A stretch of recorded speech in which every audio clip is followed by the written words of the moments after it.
Assalomu alaykum. Salamatsızlarmı? Siz Desin TV YouTube kanalındasınız. Men blogermin, atım Bakıt Sulayman. Hurmatly görermanlar, biz Bişkek şaharынан atayın berүүлөрдү başladık. Men atayın uşul Жалал-Абадтын База коргонунан Бишкекке иштеймин деп келдим. Biz kandaydır bir proyektler menen, işenimler menen geldik ele. Бирок ал нерселерибиз ишке ашпай калды. Men öte күчтүү аппаратураларды алдым. Мурдакыдан айырмаланып 250 000 сомдон ашык күчтүү аппаратураларыбыз бар. Анын жарымын Америкадагы бир иним алып берди, жарымын болсо карыздап келдим. Бул жерде ушундай убадалар болду эле, тилекке каршы адамдар өзгөрөт экен, башка бирөөлөр аларга таасир болот экен. Ошентип biz özübüzчө ишти баштадык. Менин жардамчым Jamil Production stüdyasının başçısı Jamil Zulpukарович досум. Анын өзүнүн Facebook kanalında görüp turasыздар. Бул киши кесипкөй оператор, сүрөтчү, акын. Менин ушул Бишкек сапарымда жардам бере турган досум ушул болот. Сиздер каналды колдоп туруңуздар. Албетте чоң финансылык каражаттар керек болот, талап болот. Кандайдыр бир сунуштар, кимдир бирөөлөр менен жолугушуулар боло турган өзүңүздөрдүн ойлоруңуздарды айтсаңыздар дагы абдан сонун болот. Ал эми бүгүнкү биздин контентибиз жогорку кеңештин спикери Марлен Маматалиевдин BBC радиосуна деп коебузбу, телевидениясына деп коебузбу берген маегине мындай штрихтерди жүргүзөбүз. Ал кишинин деги эле акыркы кездердеги саясий аренадагы аксап калгандыгы жөнүндө дагы айта кетебиз. Ал кандай болгон аксак, аны өзүңүздөр күбө болосуздар. Анда эмесе кеттик. BBC'нин журналисти Айым баштаганда эле мындай суроону берди. Саламатсызбы Марлен мырза? Алгачкы эле суроом азыр коомдо чоң талкуу жаратып аткан 75 кишинин катына байланыштуу. Бул маселе аябай бир саясий интриганы козгоп жиберди. Коомдо дагы чоң талкууга айланып кетти. Анан ушул жагдайдын түзүлүп калуусуна ким жооптуу деген керемет суроону берди. Деги эле журналист Айым өзүнүн кесипкөйлүгүн көрсөтүп, чөөлөр жана арстандар ким? Siz Nurlanbek Turgunbek уулунун кандай күнөөсүн көрө аласыз деген сыяктуу bir top мыкты суроолорду берди. Аны болсо ошол BBC'нин өзүнүн подкастынан көрүп аласыздар. Биз болсо жөнөкөй гана карапайым жөнөкөй блогер катары өзүбүздүн оюбузду айтабыз. Марлен Маматалиев мырза дагы саясатка бүгүн эле келип, азыр эле чыга калып пайда болуп калган мырза эмес. Бул бир нече жолу депутаттык ушул креслодо отурган, коомго көрүнүп калган, таанылып калган саясатчы, жаш саясатчы деп койсок болот. Кезегинде мен бул киши аябай мындай өздөрүн сүйлөп, англисче сүйлөп, орусча сүйлөп, ушинтип катырып атса ойлодум эле. 10 жылдан кийинби, 15 жылдан кийинби айтор Садыр Нуркожоевич өмүр бою президент болуп турбайт. Балким мына бул спикерлик деген бул экинчи даражадагы президенттен кийинки эле кызмат да. Садыр Нуркожоевичке деле бир мындай өзүнө татыктуу, бир жаккан, билимдүү адамды таштап кеткиси келсе керек. Бизде албетте демократия күчтүү, тигиндей мындай дегенибиз менен баары бир эле мына Атамбаев деле демократ деп жүргөнүбүз өзүнүн досуна калтырган.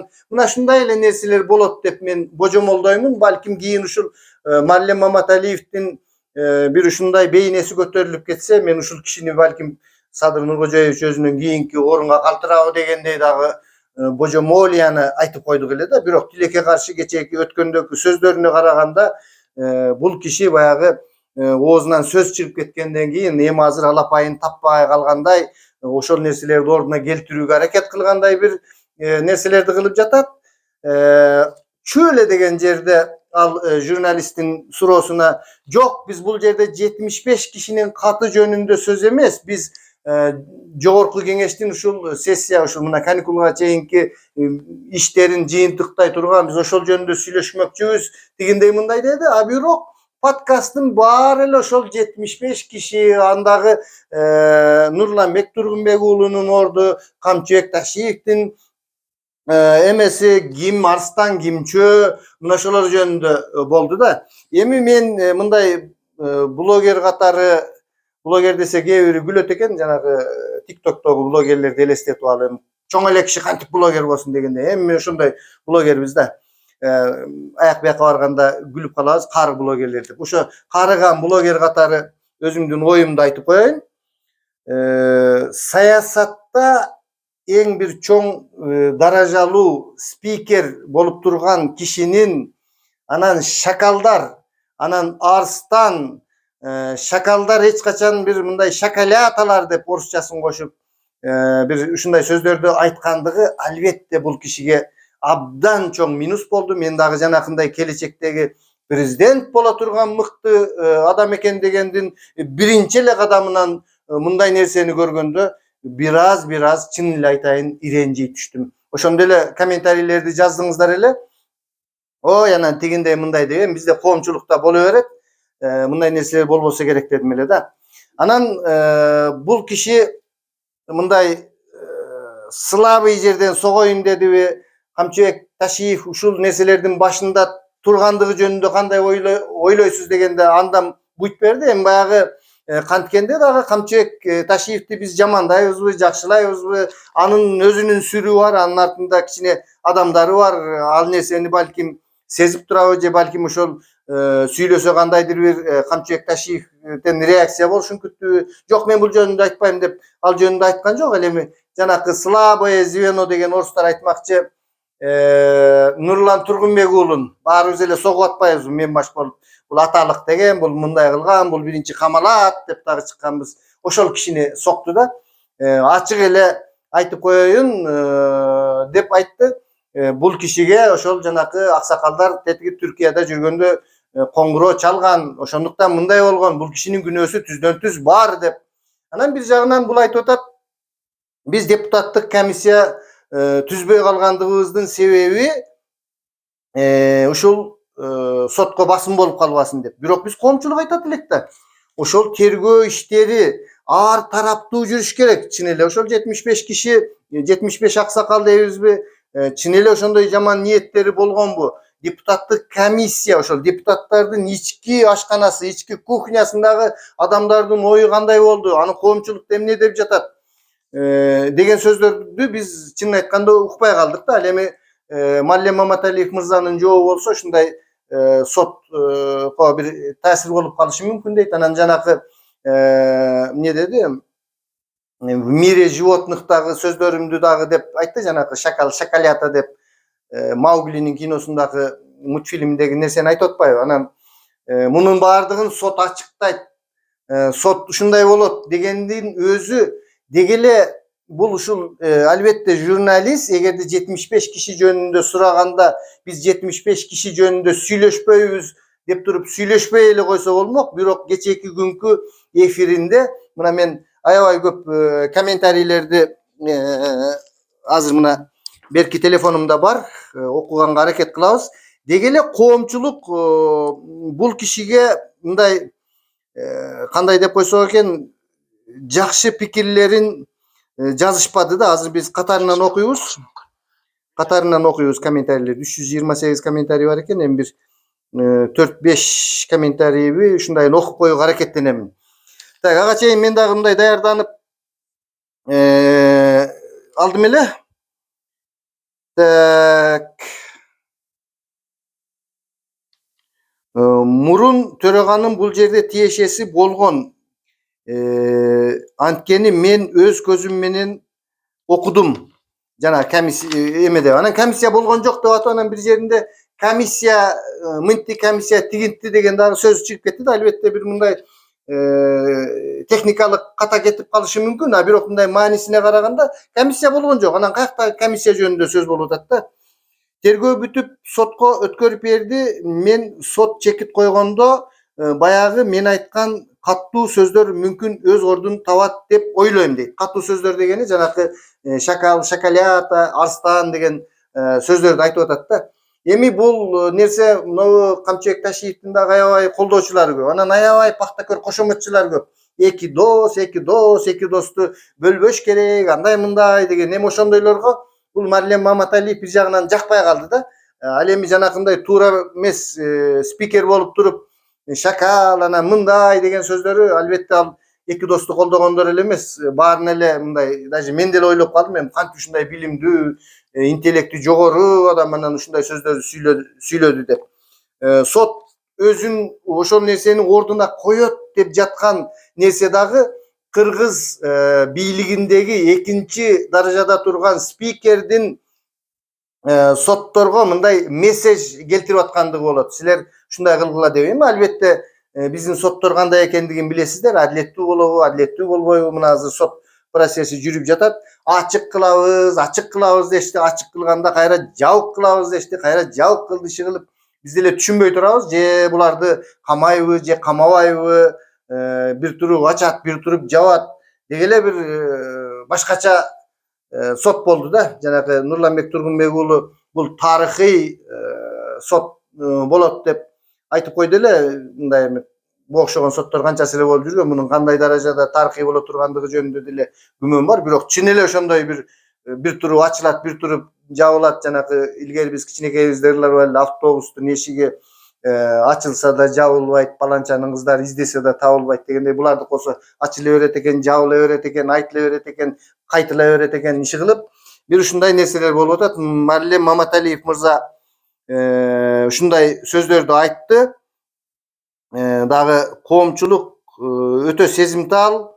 Азыркы кезде мындай ар бир сүйлөгөн сөзүбүздө мындай коомчулук жумурткадан кыр издеп турат да. Ошондуктан мындай жогорку даражадагы адамдардын бул сөздөрү ар кандай нерселерди жаратып коюшу мүмкүн. Эми ошол жообунда журналисттик немеде айтып атты. Чын эле ошондой нерсе болгонбу десе, анан өзүнүн божомолдуу вариантын айтты да. Ушундай варианттар бар, ушундай варианттар болушу мүмкүн деп ошол спикер мырза айтып атат. Ал эмне болгон варианттар? Булар чукул түрдө ошол мындай лоялдуу эмес, Камчыбек Кыдыршаевичке лоялдуу эмес, мындай өз позициясы бар депутаттардын баарын кошуп алып кетти дейт. Эльвира Сурабалдиеваны кошуп. Ошол кезде жанакы комитет баштап, анан палатага чыгып, анан импичмент жарыялап, анан кийин кайра тиги киши келгенде президент вето коюп, анан дагы пере импичмент мындай кылып, анан ушундай бул менин вариантым деп айтып атат да. Эми мындай варианттар бул факты болуп эсептелбейт, Камчыбек Ташиев айтмакчы. Эми сот кандай болот? Мен өткөндө айттым эле да, мен деги эле бул Камчыбек Ташиевди болобу, Нурламбек Тургунбек уулун болобу, эми Зулушевда сөз жок, мен ал кишини өтө эле көп билбейм. Нурламбек Тургунбек уулун көп эмнеге сындап жүрөм? Жанакы бул киши аталык, анан мындай деп коомчулукка мындай жек көрүндү болуп алган эле да, ушундай спикер болуп турганда. Ошон үчүн көп сындайт элем. Ал эми Камчыбек Ташиевдин болсо, эми чын айтканда, чын эле айтыш керек, өтө аша чаап сөгүнүп, этикасын, эстетикасын иши кылып кызыктырбайт экен. Ал баардык нерсени керек болсо телефонун ыргытып, керек болсо каматып, укуктук жактан. А бирок кылган иши дагы деле болду да, чын айтканда. Мамлекет кантип өнүксө болот, кандай нерселерди тез куруп койсо болот, кантип жолдорду тез салып койсо болот. Биз мурда ойлойт элек да, бир эле жол салынса анан кийин калганы күтүп турат дегендей. А бул киши Кыргызстанды мындайча айтканда баягы Лениндин ГРЛО немесинде эле бир колунан келишинче, балким илим билими жетпей калгандыр, баягы балким колхозный вариант, балким мындай вариант болгондыр. Кандай вариант болгондо дагы мындай бир эле жалал абад менен ошто эмес, бүт Кыргызстанды өнүктүрүп койду эле да. Бул жагындагы биз мындай көрө билишибиз керек. Эми Камчыбек Ташиевди мен өткөндө айттым эле, эгер бирөө атып кетеби же Кудай сактасын бирдеме болсо деле, Камчыбек Ташиев мындай кетип атканда дагы ойлонот болуш керек да. Мен ушундай нерселерди кылып койдум деп, жанагы жаман кылгандарын ойлобойт, жакшы, ар бир адам өзүнүн жакшы жагын ойлойт да.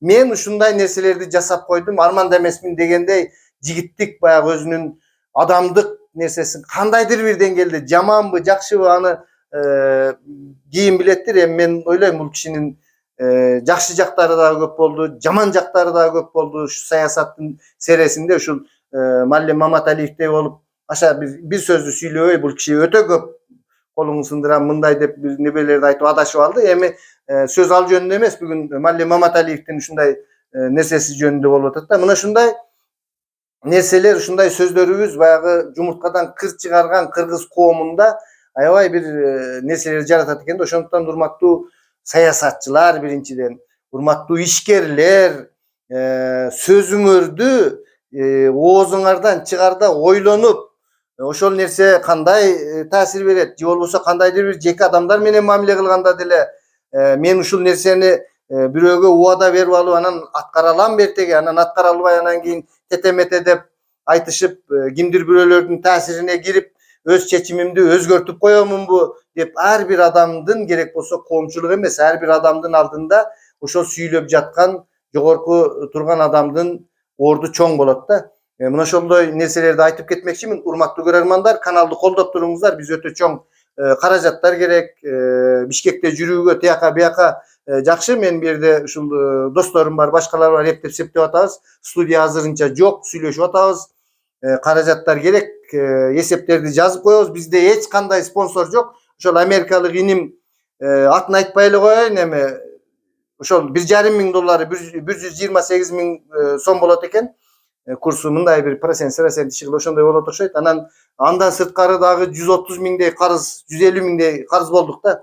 Иши кылып ошентип эфирлерибизди баштадык. Мына бүгүн биз Бишкектен алгачкы ушундай берүүбүздү баштадык. Бул биз буйрушса медиа тармагын, медиа сферада өзүбүздүн ордубузду табып алууга аракет кылабыз. Мен мына өзүмдүн командам Jamil Production студиясынын башчысы Jamil Zulpukariевич досума терең ишенемин. Биз сонун контенттерди жаратабыз. Сиздер только колдоп туруңуздар.